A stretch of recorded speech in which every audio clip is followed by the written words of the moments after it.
अस्सलाम वालेकुम व्यूअर्स। आज मैं आपके साथ कंडेंस मिल्क की रेसिपी शेयर करूंगी।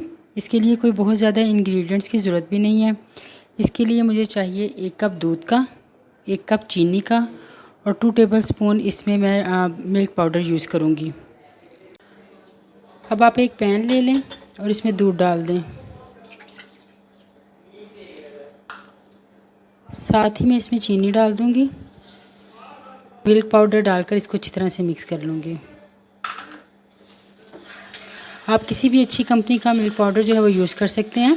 और अगर आपके पास मिल्क पाउडर ना हो तो आप ऐसा करें कि 2 कप दूध ले लें और दूध को अच्छी तरह से पकाकर उसको तकरीबन 1 कप के करीब कर लें। दूध में बॉयल आ गया और चीनी भी मेल्ट हो गई है।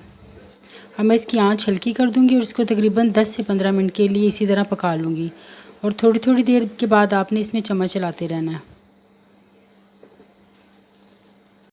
जी व्यूअर्स, इसको पकाते हुए मुझे 15 से 20 मिनट हो गए। अब ये तकरीबन तैयार है और इसकी कंसिस्टेंसी जो है वो इस तरह की होनी चाहिए। ये बहुत ज़्यादा गाढ़ा नहीं होना चाहिए क्योंकि अभी थोड़ी देर बाद जब ये ठंडा होगा तो ये गाढ़ा हो जाएगा। बस अब हम इसका चूल्हा बंद कर देंगे और ये जब ठंडा हो जाएगा तो फिर मैं इसको डिश आउट करके दिखाऊँगी।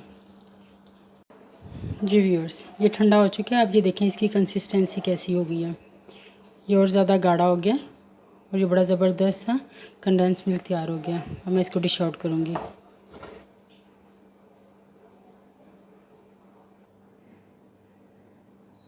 ये देखिए कितना ज़बरदस्त सा हमारा कंडेंस मिल्क तैयार है।